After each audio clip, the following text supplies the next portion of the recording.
We have an article from Microsoft that basically says, believe it or not, that the AI is around 80% on really tough cases, and us humans, the expert in the loop, doctors, as in myself, are around 20%. I text my PCP. I said, can I get an MRI, please? And so I put it into AI and it told me exactly what my problem was, what I needed to do. Now, I still kept my ortho appointment, which was 7 weeks later. And he told me the exact same thing that AI told me. Exact same thing. Next 3-5 years, we're going to create the first trillionaires in the world that are going to come out knowing how to utilize AI to improve qualities, which we have never had before. So yes, that assessment is about right spot on.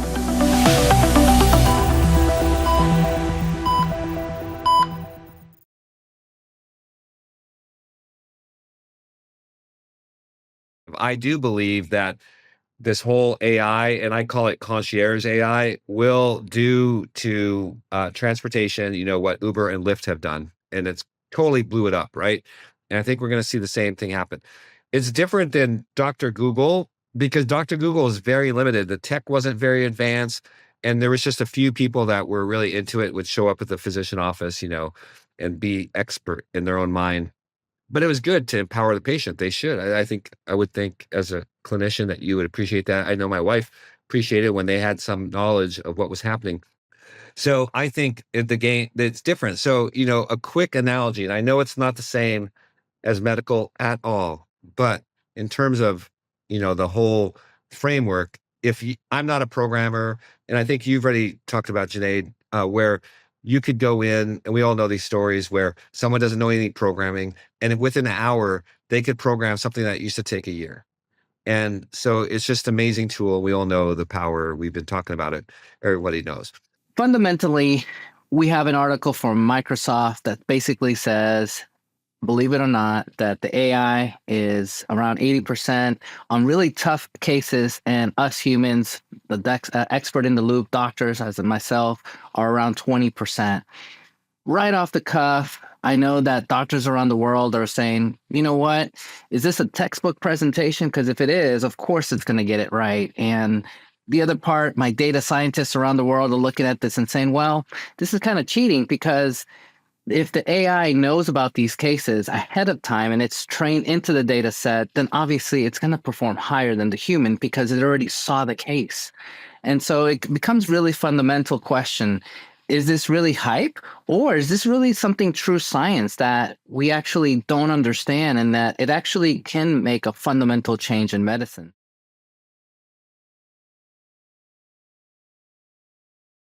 Now, if I had AI, because I'm doing this now, I would have been taking my labs and putting it in AI. And I guarantee you, it would have said, because my wife was telling me the whole time, go, get next level exam, a pathology exam, so that you can really know, because you're a high risk. The markers say everything. And I would have found it at stage 1, and I would have been able to take some easy medicines and I would have been fine. Instead, I had to go through this horrific experience. Everything turned out fine, but it's still a horrific experience I could have avoided. Grateful to the force that everything turned out. But you are absolutely right. Early detection is one of the key value drivers. We are working in breast cancer detection, bleed Yeah. detection, chest X-ray, pneumonia, pneumothorax, TB. Because not only that, people have been asking really odd things, right? We are working on a cruise ship or a prison guard, and we want to diagnose TB because, again, it's not just you. You can go through different areas. So you are absolutely right that number one, early detection. I'm glad that you're sharing your personal story. And I truly believe your wife too, as well, because some of these things I've been adding into the, system.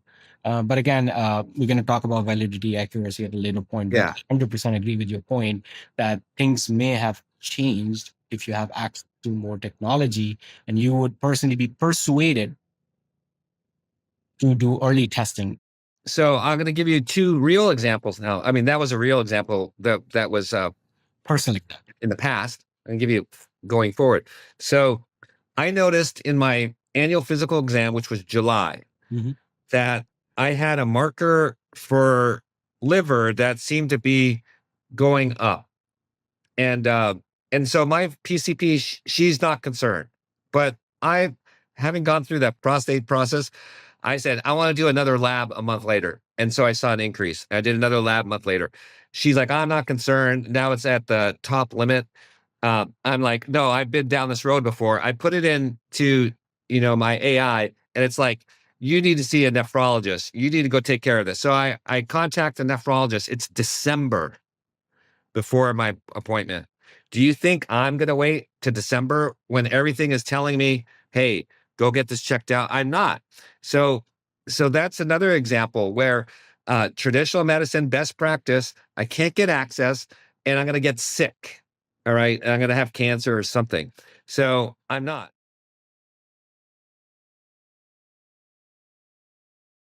I think we are looking in isolation at these studies, and they are not necessarily representative of real world in terms of if there's a patient set or a data set, there's bias built into that. When we try to duplicate that, I don't know that it can scale across the way that it's necessarily represented in the media, right? We've seen this time and again where something is proven effective, or we have a high percentage of efficacy, and then when we bring it elsewhere, there are a lot of factors that were not considered, right?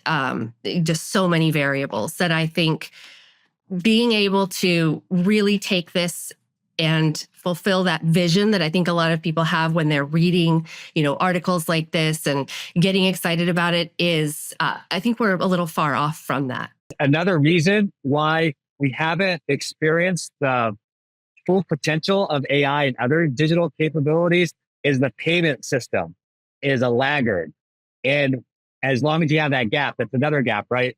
As long as you have that gap that exists, it's going to retard growth for all these amazing things that do the right thing for people. So that's one thing that has to be looked at. So yes, I would receive this as a member of the C-suite or as a board member of a couple of health systems. And you would say, wow, we got to do this. But again, there's going to be this review to the bottom line, right? How does this impact revenue? It's a sad thing, but a reality. And so that'll have to be carefully scrutinized. So as we look at this from a clinical point of view and a patient and clinician experience point of view, we also have to look at it from a financial lens. A tool like this, now there's two issues. One, when you look at the study, the cost is really high, and I think it's just because of the token cost, the information that they're having to spend on. But that's going to change with time, and I don't think that time's going to take long. So putting that aside, if that cost is low, then I see this as reducing our expenses. There's 2 points. Ed mentioned this. If our EMR is really well integrated to the point where I have all that information, and it should be, then there's one thing, I don't have to order tests. There's so many times I get patients, I'm like, hey, doc, I had these labs done literally last week. Why are you doing them again? Some of those labs I have to redo, but maybe 80% I don't.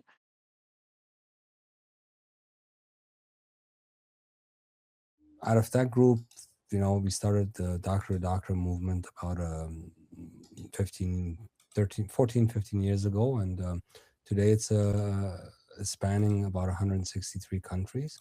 And the idea is to bring doctors together and write the standards and governments and advocacy and policy and things of that sort for the AI industry to create some kind of boundary and guidelines for our colleagues. Out of these rooms come the ideas to put an event together. Every other year we do a Doctors World Gala in Italy, where it all started, with the Romans there. And then people ask me, you call it the divine tool? And yeah, I call AI a divine tool for us, because it can make a life a lot easier for us in many ways. So that's how we got here.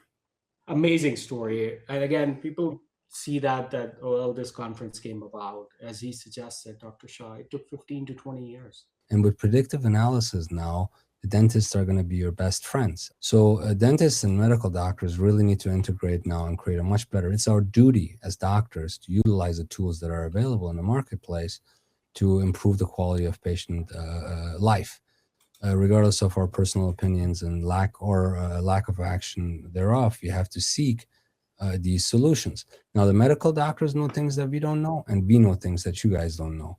So the purpose of this event is to come together join arms, create a better, more synchronized environment, and figure out this behemoth that's possibly smarter than anything we have seen in human history before it outmaneuvers us. And there's going to be all sorts of different programs and other things going on in other rooms that are not just clinical. For example, just if you ask 10 doctors, we all live the same lives. We got to get out of our silos, meet, and start taking back what is our industry. So there's going to be a lot of ideas, a lot of capital, a lot of bold ideas. Hence, 100 speakers, 3 days, high-level networking, and it needs to happen because no one else is doing it. The bridge between medicine and dentistry and across the board of healthcare. That's why we're doing this.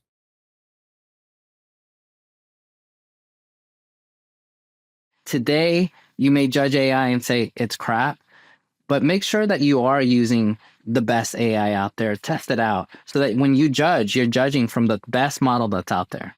And what it really is going to take is courageous leadership, right? Because we've identified, even today in this episode, we identified 3 or 4 major blockers that it would be easy for any one of us to say, yeah, it's the right thing for the patients, but man, it's too hard. And that's what most people do. I'm telling you, most people in positions of leadership, they throw their hands up in the air. They say, well, I would do this if I could, and I can't because I'm limited by all these different things that we touched on today.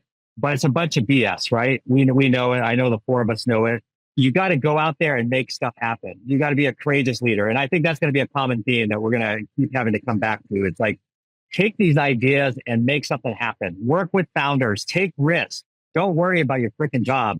You got to do the right thing for people. And if we had more of that sort of courageous leadership and didn't lack as much, I think we'd be way ahead.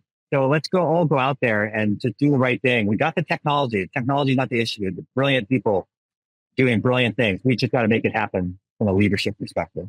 AI is not going to take our jobs. There's new industries that are going to be created AI, which are going to create more jobs. There will be a gap, and it's going to plateau out the opportunities less than 3 to 5 years, which means just like the internet boom and the cell phone boom and all those things that we saw come across in our lifetimes, this is another boom, and there's going to be a bust.